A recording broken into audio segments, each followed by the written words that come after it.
Yeah. You're okay? I'm all right.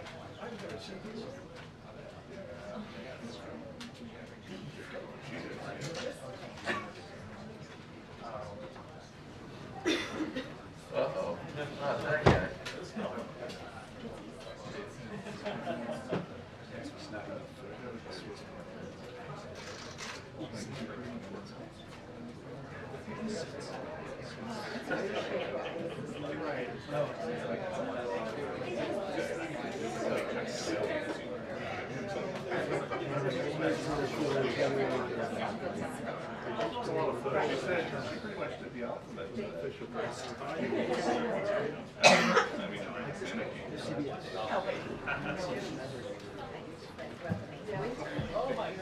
Oh my goodness, I wonder why.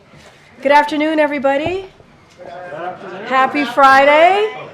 Don't say things don't get exciting in here sometimes. There's no introduction that really is needed here. I have a special guest, as you can see. Mark Hamill has decided to join us on this wonderful Friday, and I am really excited to turn it over to Mr. Hamill. Here we go. Okay, how many of you had Mark Hamill will lead the press briefing on your bingo card? Hands? Yeah, me either. And look, I just got to meet the president, and he gave me these aviator glasses. I'm telling you. I love the merch. Love it all. But listen, I just wanted to say I was honored to be asked to come to the White House to meet the president, the most legislatively successful president in my lifetime. And, you know, I don't have to go through the list, the bipartisan infrastructure law, the PACT Act, the CHIPS Act, all of that, inflation, 15 million jobs. Look, it's all good. I mean, I was really thrilled to meet the entire staff because, you know, it's not just one person. It's like a composite endeavor. And all these people, my goodness, you know, I mean, I have no idea. I had no idea just what went into what is on his plate on a daily basis. So that's pretty much it. I'm open to questions, although no Star Wars questions, please. But I want to say once again how grateful I am, and it just shows you that one person can be so influential and so positive in our lives. And again, thank you so much. And Peter Baker, I loved your book. Yes. Wow. Thank you, Mark Hamill, for being here. What did you ask? What did you talk about with the president? Well, first of all, I only expected to be there for like 5 minutes. He showed us all his photographs, and you know, it was really amazing to me because, you know, I was invited to the Carter White House, and I came, and then I came to the Obama White House, but I never was invited into the Oval Office, and it was a large gathering. So this one was really extra special. All right, sir. So yes, Invite him to have Star Wars too, sir. well, you know, I called him Mr. President. He said, "You can call me Joe," and I said, "Can I call you Joby-Wan Kenobi?" And he liked that. But listen, I'm not really here to dominate. I have to turn it back over to our wonderful press secretary, Karine, Jean-Pierre. So thank you all so much. Thank you. All right, thank you. Thank you. Okay. Thank you so much for being here. I got to get those shades. He's your only hope. Thank you, guys. Thank you. No one ever claps for me when I get off the podium. I'm just saying. I know, the unexpected. Expect the unexpected. I don't even know where to go from there, but I do have, now I feel very by myself. Let's let the team come in. Thank you. Thank you, Sam, for joining. Sure. All right, okay. I do have a couple of things before we get into, turn it into some serious business and take your questions. Thank you so much for indulging us today. We thought that might be a nice thing to do for you all to see Mark Hamill as he was here, as you just heard, visiting with the President Biden, here today. So today marks World Press Freedom Day, an occasion that highlights the importance of a free press, both of our democracy here in the United States and for our societies around the world. From exposing corruption and human rights abuses to covering communities and conflicts the world over, journalists risk their lives every day in the pursuit of truth, in a statement this morning, President Biden reaffirmed his commitment to support and take action in defense of media freedom. The Biden-Harris administration has already launched a robust government-wide campaign and built a coalition of countries to counter the proliferation and misuse of commercial spyware, which has been misused against journalists, and continues to provide legal and other support for media who face persecution around the world. The president also called again for the immediate, unconditional release of all journalists who have been detained around the world, including the Wall Street Journal's Evan Gershkovich, Radio Free Europe Radio Liberty's Alsu Kamashiva, and of course, Austin Tice in Syria. In the coming weeks, the president will take executive action in response to the global crackdown on press freedom, declare it a grave threat to national security, and authorize measures including sanctions and visas bans against those who attempt to silence the press. The United States stands by media around the world and will continue to do our part to support their important work. Today, we also have another important day event happening later today. President Biden, is naming 19 recipients of the Presidential Medal of Freedom. The Presidential Medal of Freedom is the nation's highest civilian honor, presented to individuals who have made exemplary contributions to the prosperity, values, or security of the United States, world peace, or other significant societal, public, or private endeavors. We're honored to have these individuals or members of their families come to the White House today to celebrate their service. President Biden often says there is nothing beyond our capacity when we act together. These 19 Americans consistently demonstrated over their careers the power of community, hard work, and service. Finally, this morning, Secretary of Education Miguel Cardona sent a letter to schools addressing the sharp rise in anti-Semitic hate on college campuses. His letter made clear to schools that not only is anti-Semitism abhorrent and unacceptable, it is also discrimination prohibited under Title VI of the Civil Rights Act of 1964. Secretary Cardona reminded schools that the Department of Education provides a number of resources, including trainings, technical assistance, to ensure that school environments are free of discrimination. His letter comes one day after President Biden spoke to this very subject. As you all know, Americans have a right to free speech and peacefully protest, but breaking into buildings, destroying property, and shutting down campuses is not peaceful protest. There is also no place on college campuses or in America for anti-Semitism.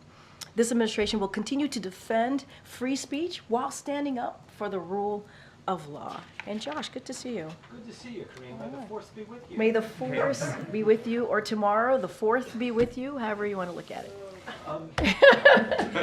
Let's hope we killed off the Star Wars jokes for the rest of the briefing. I doubt it. I feel like there's more coming. So, three subjects. Yeah. First, a top orthopedic surgeon at Shifa has apparently died in Israeli custody.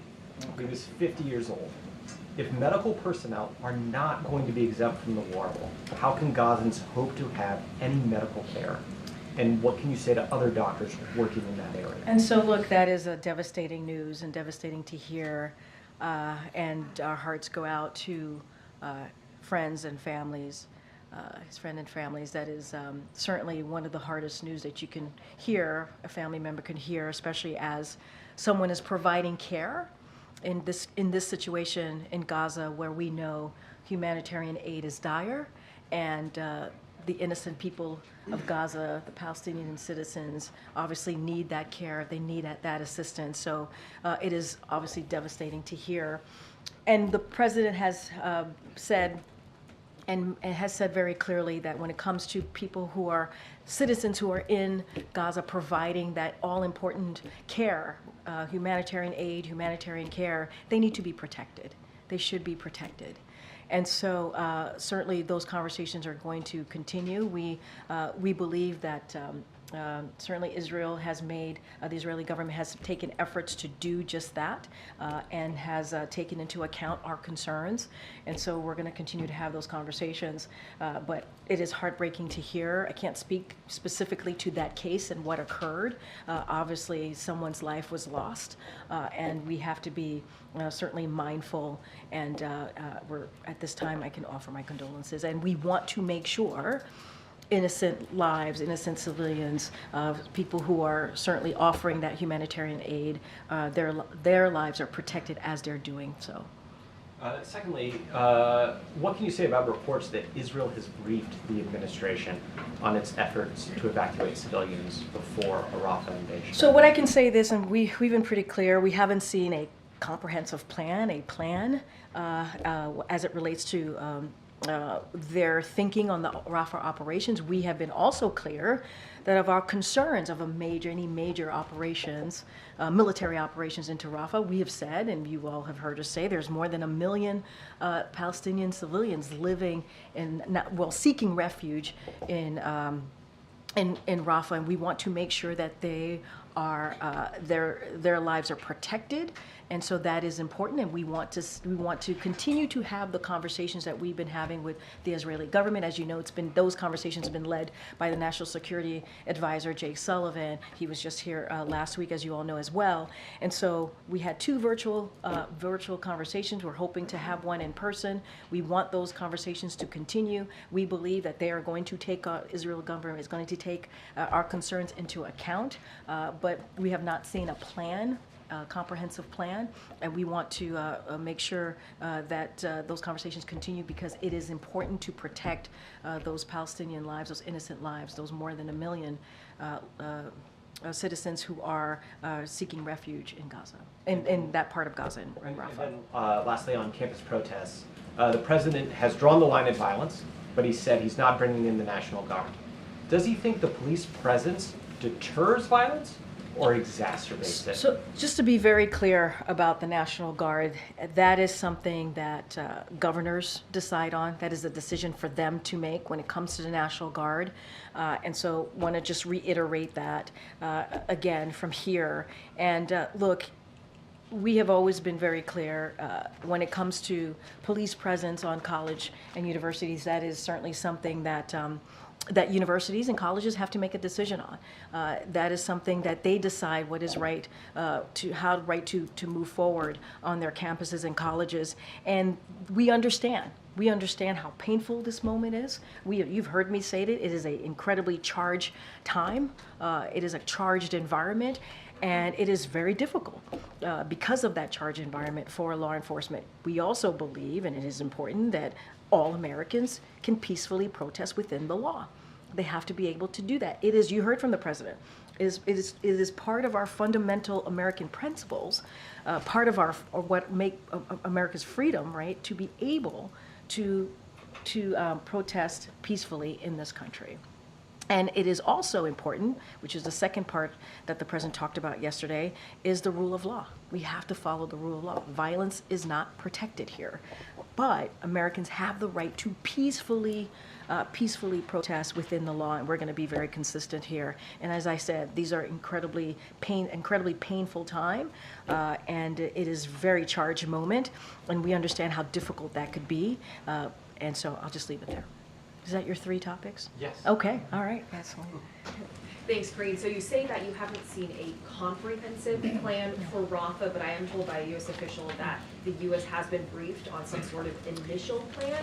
So can you just tell us what the reaction was to Israeli counterparts about that initial brief? So I'm going to be super mindful. These conversations are, these are diplomatic conversations. We don't read out in details and specifics on the conversations that we have certainly with all of our counterparts here. The last time there was a virtual meeting, we did have a readout there, but I don't want to go into details. We have been very clear in public and in private that our concerns with a large military operation into Rafah, we're not in support of that. And so obviously there's been conversations. There's been 2 virtual led conversation led by the National Security Advisor on this particular topic, Rafah operations. We read out to all of you the last time that the president spoke with the Prime Minister of Israel. Rafah operations came up in that conversations. We're not going to go into details from here, but I think we've made ourselves very clear. There are more than 1.5 million Palestinians who are seeking refuge there. And so we believe those lives need to be protected, and we're going to continue to have those conversations. So to be clear, the U.S. was not satisfied with whatever the U.S. was I'm briefed on in this initial plan? I'm not going to go into details or specifics from here. We've been clear about our concerns. We're going to continue to be clear about our concerns here.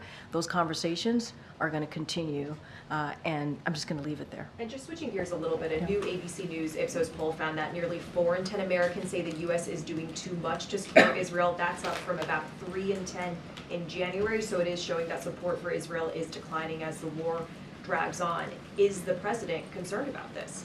I'm not going to go into every poll that comes out. That's for political pundits to do. I used to be one. I'm not one anymore, standing here at this podium.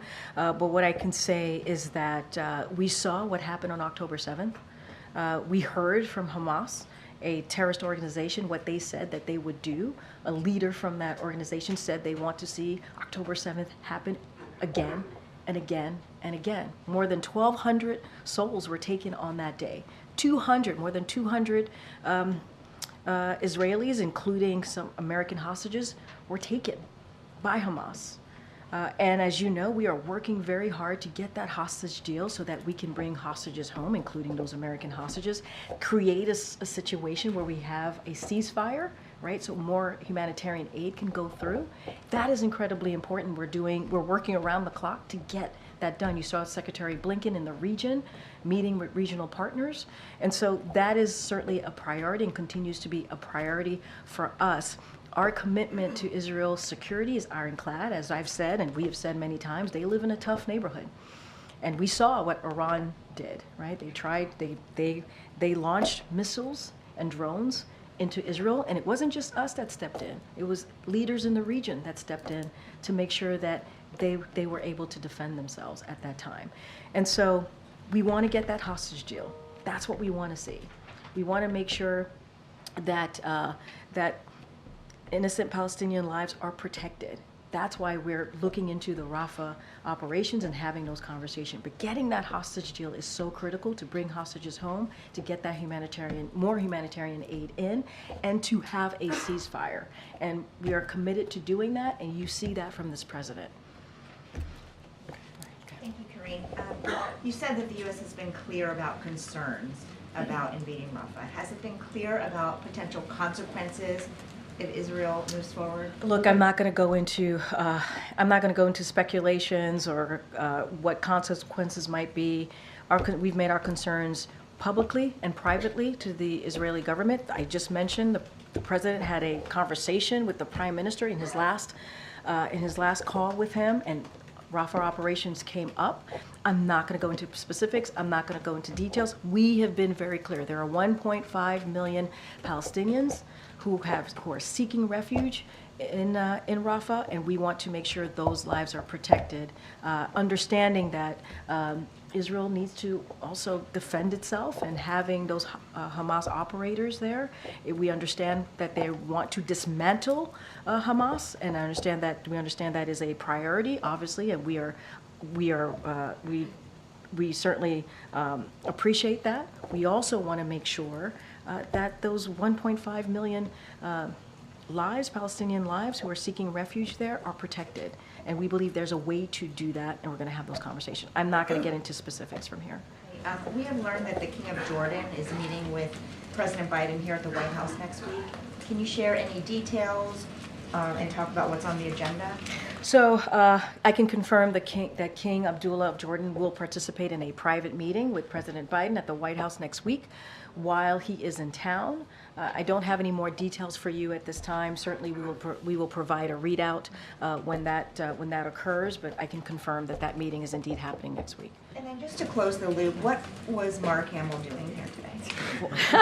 I think he said he was having a meeting. Did you not like having him here? No, I mean, that's what I was like, we all love It sounded very kind of like, why here? He said it himself. We wanted to make sure that he provided, which is one of the reasons he spoke to why he was here himself. He wanted to meet with the president. They had a meeting, and. Well, I mean, you guys asked him questions.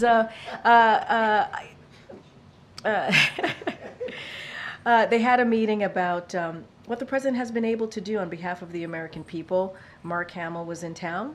They met. I think it was important as someone you all know Mark Hamill. He is someone who is very much invested in our country, very much invested in the direction of this country, and so they had a meeting. It was he went into that meeting, and we thought it would be fun for him to come out here and lighten up the room a little bit on a Friday. We also believe that you guys there's some Star Wars fans in here, but the president meets with a lot of people. There's a lot of people that come through the White House that the president has an opportunity to sit down and talk with. You just happen to see Mark Hamill today because we thought it would be a nice gesture to have him come out and say hello. But I really wouldn't put too much into it. He meets with a lot of people here. Thank you. Yeah. All right. Geez, Rija is not happy about Mark Hamill being here. That's okay. I'm not going to tell him. He's not watching. Probably. I won't tell him. I haven't. Do you not like Star Wars? You have not seen Star Wars? I will now. I will now. I know that. That's why that happened, folks. That's why I got the question. I'm gonna watch. She's not alone. Oh, there's more. Wow. All right, I'm going to let that go. Let's continue. Oh, thank you, Gabe. All right, thank you, Gabe. We thought it's Friday, y'all. It's Friday. A little bit of fun, Star Wars fun. Go ahead, Gabe. Now let's transition to what you actually want to talk about. Yeah. I want to pick up on what Selena had asked. Yeah. Look, I know you said that you don't want to get into specifics, but just want to make sure we understand you and we're clear.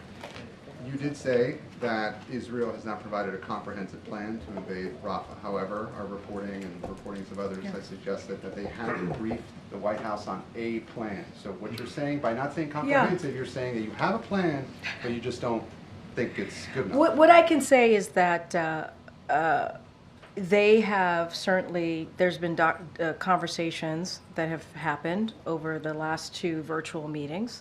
And what I can say is we have been clear on our position. We continue to be clear on our position.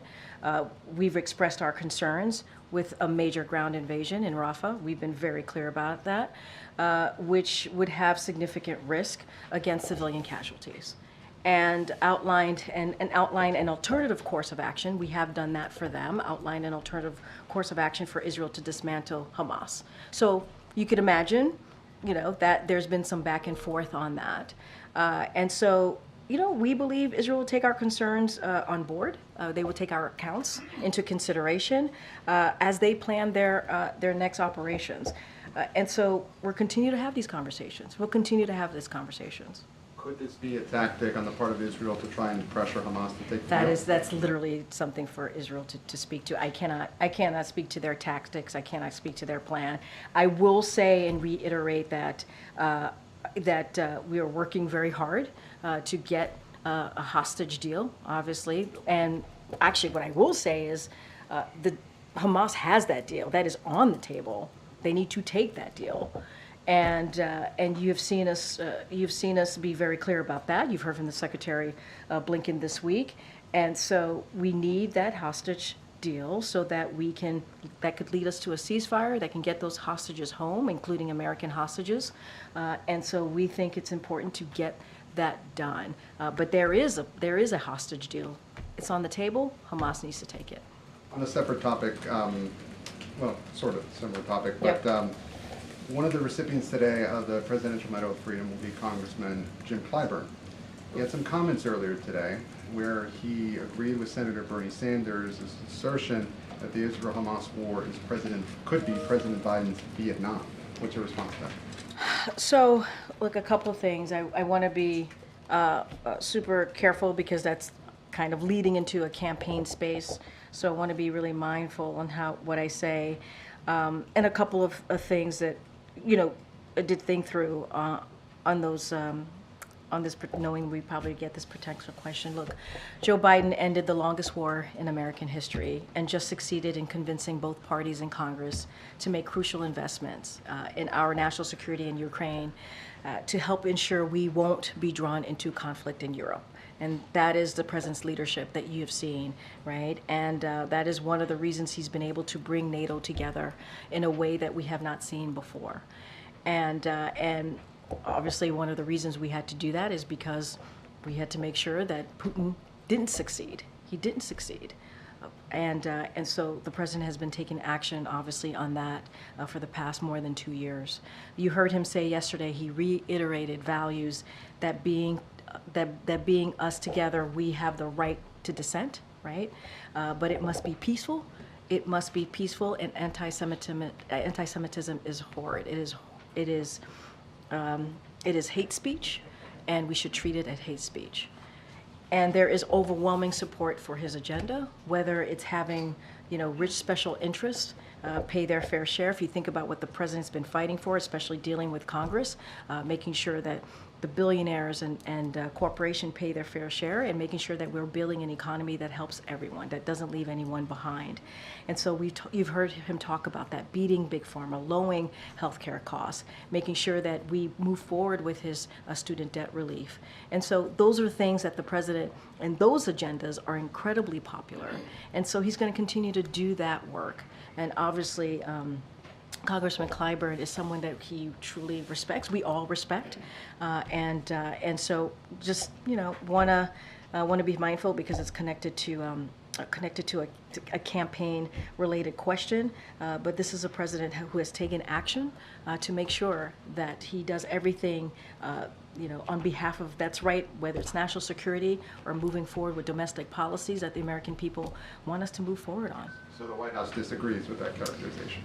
Look, I think I just laid out what we believe we have been able to accomplish here in the more than 3 years in this administration. I think they have their opinions, and they're allowed to their opinions, and we respect what their opinions on this. Does the U.S. believe that a Rafah operation is imminent? That's something for Israel to speak to. What I can say is we've made our concerns very clear, publicly and privately. We've had two virtual conversations that have been led by the National Security Advisor. As you know, Jake Sullivan, he was here last week speaking to this. We are going to continue to be very, very clear on where we stand on this and our concerns for innocent civilian lives, more than 1 million innocent civilian lives that are now in Rafah that are seeking refuge there. I can't speak to a timeline. That is certainly for Israel to speak to. What we will say is we've made our concerns very, very clear. The deadline for the administration to report to Congress on whether Israel is abiding by international law, that is next Wednesday. Do you know if the president himself has made a personal decision on that or has a personal view on that at this point? Nothing to read out at this time. Just on another topic, the speech that he is giving on Tuesday for the Holocaust Memorial Museum, can you give us a sense of how he is preparing for that, how the team is preparing for that? So let me just say a couple things here, and you've heard us say many times before, and we'll continue to underscore how fighting anti-Semitism is at the core of who this president is. He was moved to run by the grotesque display of anti-Semitism in Charlottesville, as you all know and covered. Some of you covered back in 2017. And like I mentioned on Monday, he will deliver the keynote address at the U.S. Holocaust Memorial Museum annual Days of Remembrance ceremony. During the Days of Remembrance, we remember and mourn the 6 million Jews who were systematically murdered by the Nazis and their collaborators during World War II. The president will discuss our moral duty to combat the rising scourge of anti-Semitism and the Biden-Harris administration's work to implementing the first ever national strategy counter anti-Semitism to make real the promise of never, ever, ever again. This is when it comes to speeches, important big moments like this. The president obviously takes this very seriously. He knows that this is going to be an important moment for the country to hear from him, and I don't have anything beyond what I just shared. The focus of this speech will obviously be, as you said, the Holocaust survivors, anti-Semitism.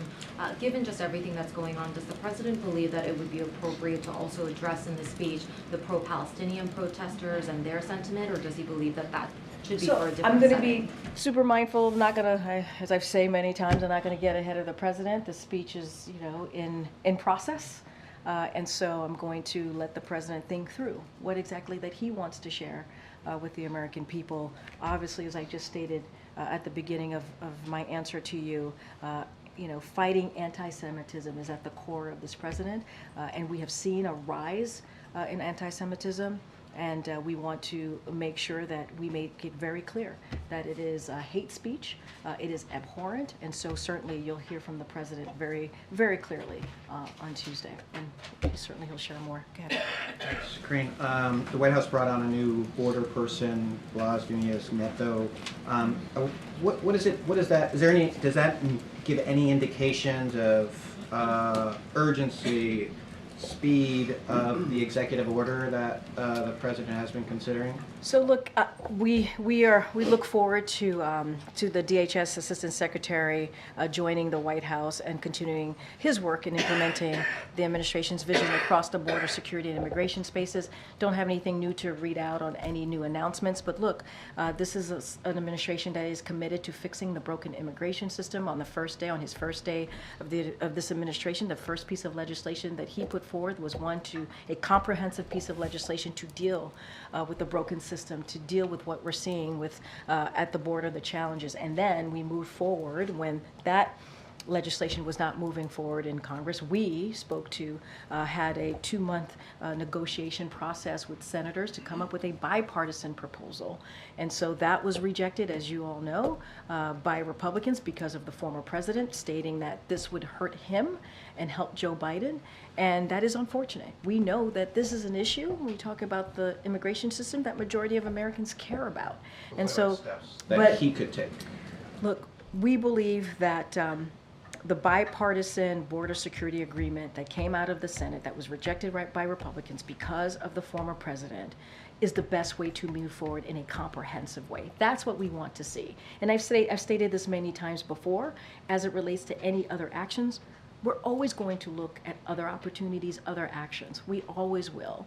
Don't have anything to speak to announce at this moment. We actually want to see that bipartisan immigration agreement move forward. That's what we want to see. That is going to be the most comprehensive way to deal with a broken immigration system. You've heard me say this. If it is put into law, signed into law by this president, it would be the toughest and the fairest piece of legislation or law that we have seen in some time. This system has been broken. The immigration system has been broken for decades, and it's time that we act, and Republicans have an opportunity to do that. They have an opportunity to do that. Go ahead, April.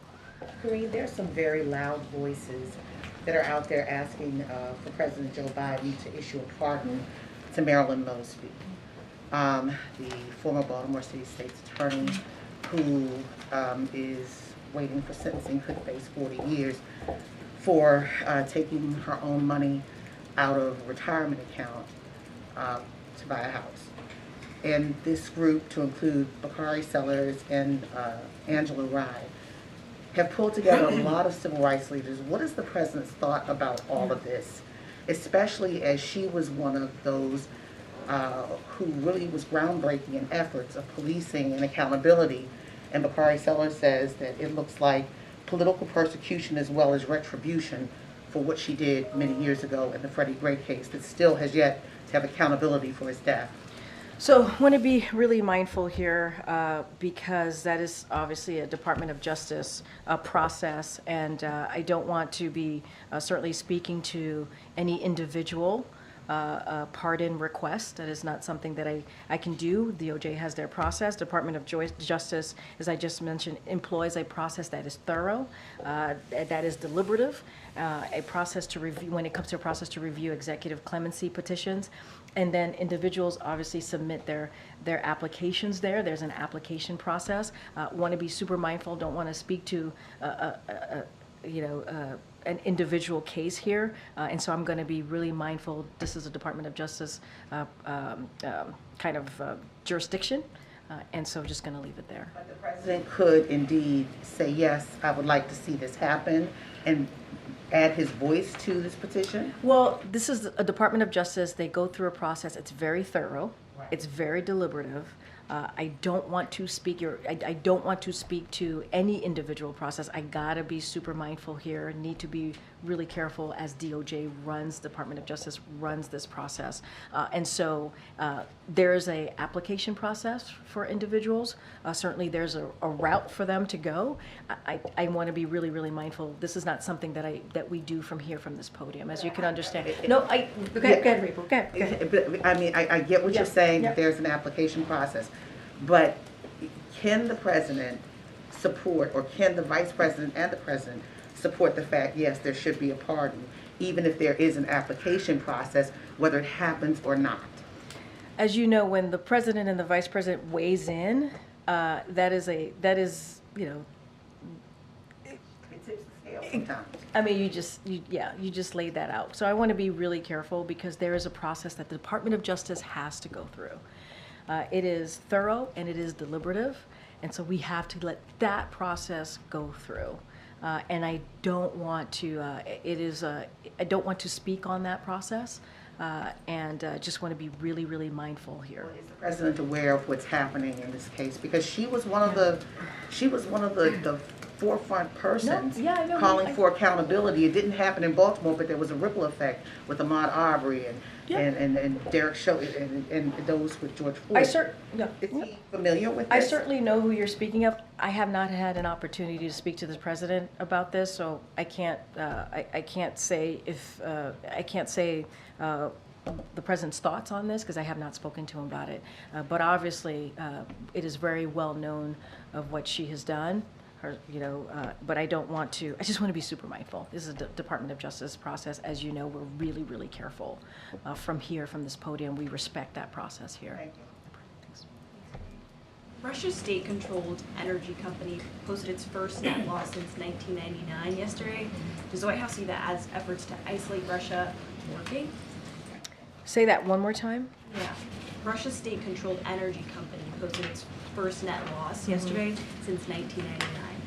So I want to be mindful. I want to talk to our team about this. I don't have any information for you to dive into at this time. Let me take that and bring it back to the team. Can I ask another energy question then too?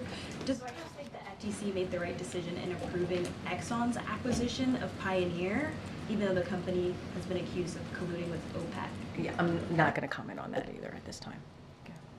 Thanks, Karine. The International Criminal Court prosecutor issued a statement today warning against, quotes, threats and attempts to intimidate the court over his work.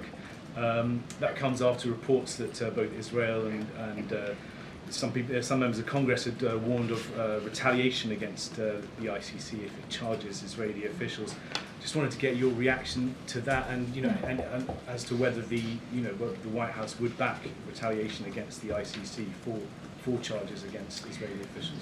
So we obviously oppose any threats or intimidation to public officials, including ICC officials. So obviously we're going to be always mindful and be very clear about opposing any type of threats or attempts to intimidate. That is something that you'll hear from us pretty consistently. But we've been clear. I was asked about this particular investigation by ICC a couple days ago. We do not support it. We do not support this investigative probe. We do not believe it's within their jurisdiction. We've been very clear about that, and that obviously still remains. I'm going to be you're asking me about what could be next, and if we would weigh in if they were to move forward. I'm not going to get into hypotheticals from here, but we've been very clear. We oppose this investigation. We do not believe it's within their jurisdiction. Yes, thanks, Karine. The President was very clear in condemning the violence at the protest, but does he believe that any of the issues that have been raised by the protesters across campuses is legitimate? What's the specific? Can you tell me the specific issues that you're hearing? Like, for instance, solidarity with the victims, the ceasefire, the request for more aid, Free Palestine chants, that he believed that any of the things that these protesters are manifesting for is legitimate. Well, can I just speak to the things that I understand you to lay out? As it relates to ceasefire, the president is pushing for a hostage deal, which would lead to a ceasefire. And if you have a ceasefire, this hostage deal, it would create an environment to get more humanitarian aid into Gaza. And you saw Secretary Blinken in the region just the other day. He did a press conference in Israel, and he talked about the increased effort that we have undertaken to get more humanitarian, to get more trucks into Gaza. And so we have seen an uptick, and so we want to continue to see that. But we have to see this hostage deal. So get to a ceasefire, get more humanitarian aid. We understand the dire situation that the Palestinian Americans the Palestinian citizens, are dealing with right now. And so we want to make sure that we get humanitarian aid in. What about the requests from these protesters from universities to divest in We Israel do not. That is. sending And weapons I was to asked this Israel? question, and we do not support that. Go ahead, Adam. Thanks. On avian flu, we've talked with several hospital officials who have told us that the health system is essentially unprepared for another major health crisis if bird flu were to start spreading widely among people. In particular, hospitals don't have the manpower.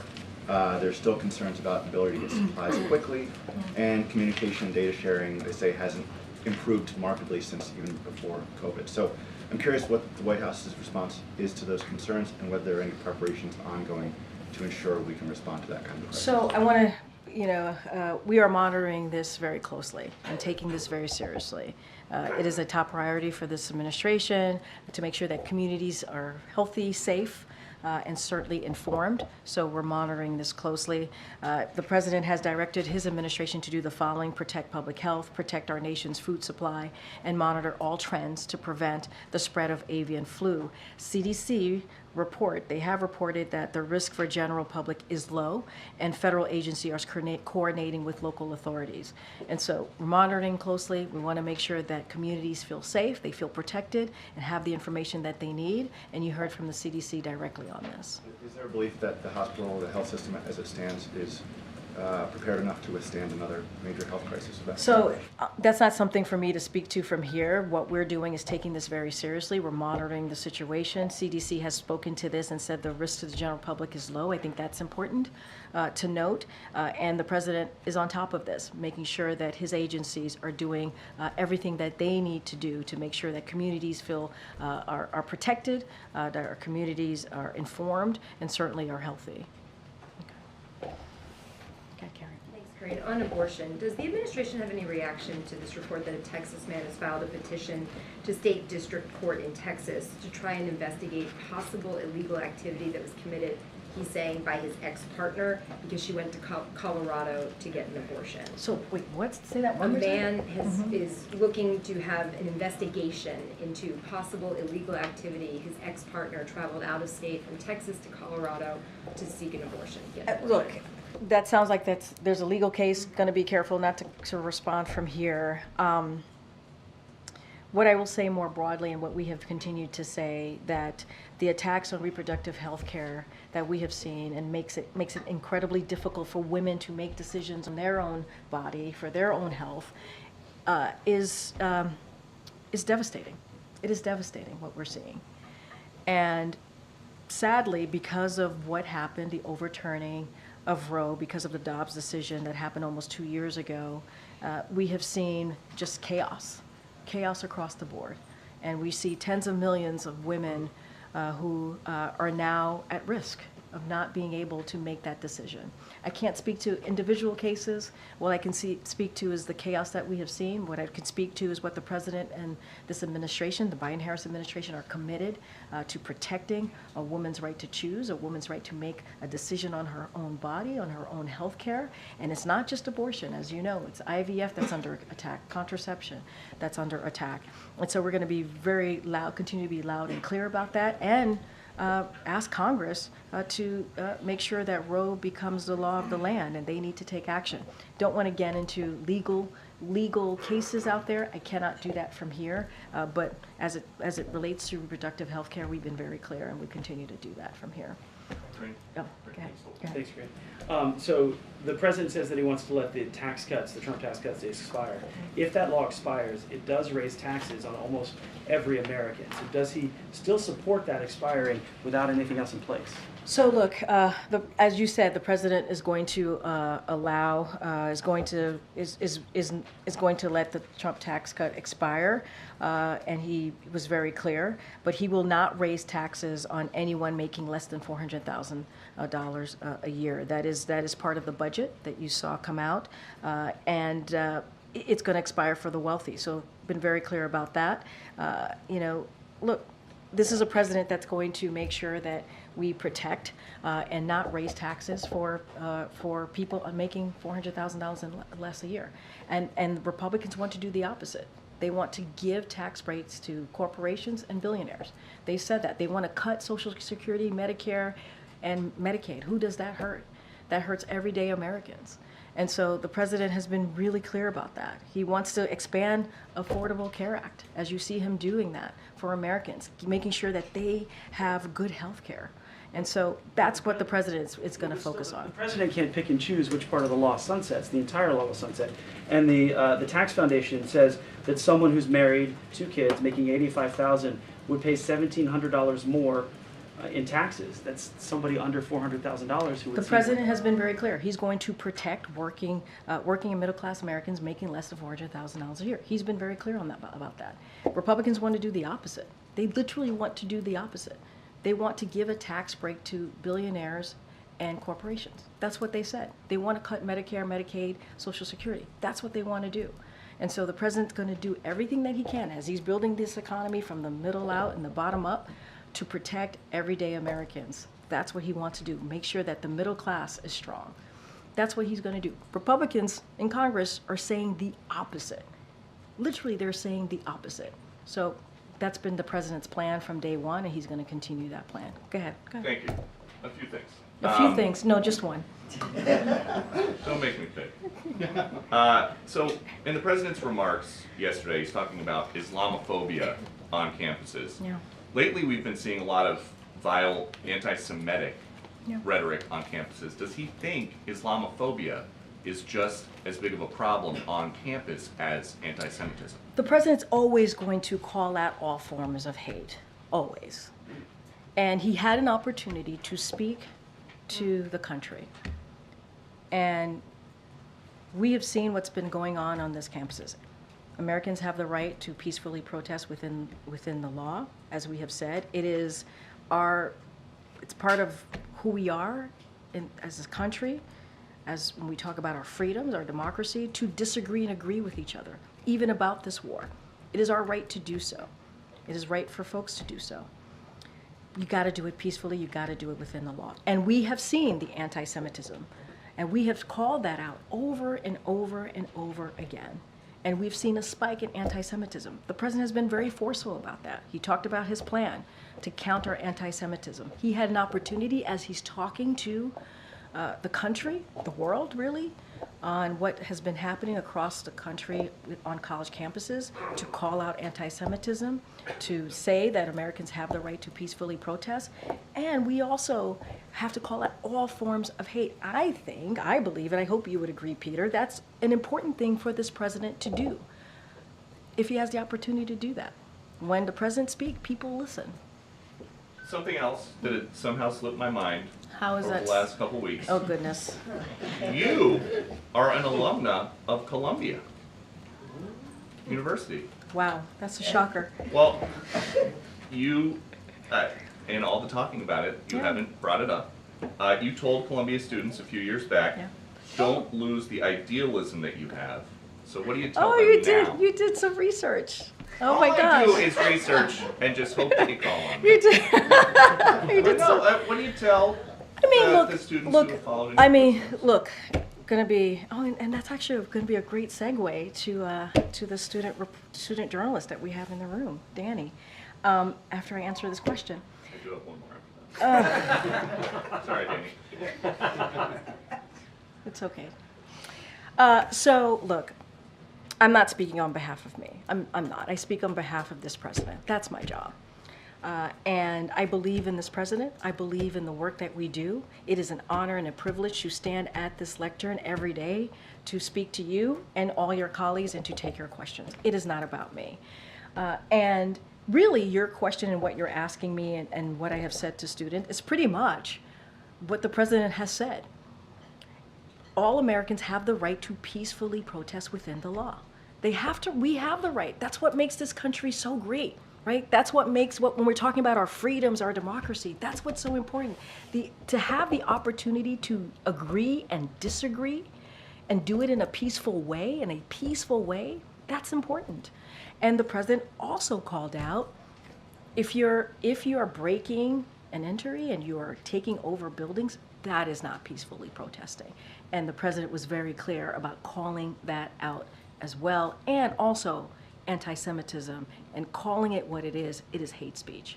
My last one, at UNC Chapel Hill this week, a group of fraternity brothers saved an American flag from an angry mob of protesters. There is now a GoFundMe where people can donate to throw them a Rager. It has raised more than $500,000. Would President Biden donate? You never disappoint, my friend. He donates to a lot of You never different disappoint. causes we saw in his tax returns. I'll say this because there is actually a real point in your question that I will address, which is, and I, just to reiterate what we've said over and over again, Americans have, and I just said this moments ago, so I'll just reiterate this, all Americans have the right to peacefully protest. It is not right to forcefully take down the American flag to replace it with another flag. It is not right. And so I just wanted to make that clear as well. All right, Peter? So a donation, what about like a call to thank them for saving the flag? Look, protecting the American flag is admirable. I'll leave it there, Peter. Danny, it's your opportunity to shine. Everybody welcome Danny. Welcome, Danny. Danny goes to Uniondale High School, and she is a journalist at Uniondale High School. She wants to be where you all are at some point in her career. Okay, but you have a question? Well, my question is, how can I, as an editor of my school paper, be able to encourage engagement globally? Encourage engagement. So I think as an editor, it is certainly important to always make sure that, you listen to the community, but also get that information, work on getting the facts so that your community gets the facts, obviously. And I believe young people want to know what's going on in their community. I believe that young people are incredibly curious right now. And laying that out for them and saying, hey, this is what is going on, this is how you can learn more, or this is what you should know, is so important. And you should lead, not by fear, but by getting to the bottom of a story, getting to the bottom of how you're going to put those facts out. And I think it's important as you go through your career, your journalistic career. You have some really brilliant journalists here who certainly could give you advice. I'm sure they'd love to talk to you after this briefing. I'm sure they have time to do that, as they're all looking at me and smiling.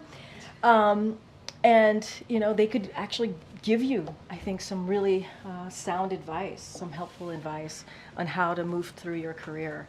But young people are curious. They're very curious right now. They want to know more. And this is a great opportunity for you as an editor at your high school to do just that and to have those important conversations, whether they agree or disagree, and lay out the facts for them. And so they can make decisions for themselves. Thank you for the question. All right, I'll take one more, guys. I'll take one more. Oh my gosh, go ahead. Thanks, Karine.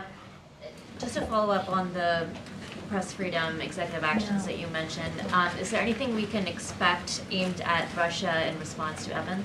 So, as you know, we're going to be announcing some executive action shortly. Certainly don't want to get ahead of that. So once in the next couple of weeks, we'll have more.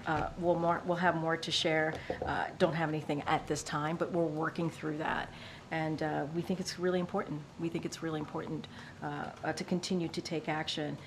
A free and independent media is critical. As I just took a question from a high school future journalist, who's a journalist now, obviously, at her high school, and it is vital to our global security. We appreciate the work that journalists do every day, and it is, some journalists, many journalists, put their lives at risk, put their lives at stake. And so, and you hear me say this before, journalists are not the enemy, and they should be protected, and freedom of the press. What we do here every day, it is an exercise of the freedom of the press. And so we want to make sure that that continues, not just here, but obviously globally. All right, thanks everybody. Have a great weekend.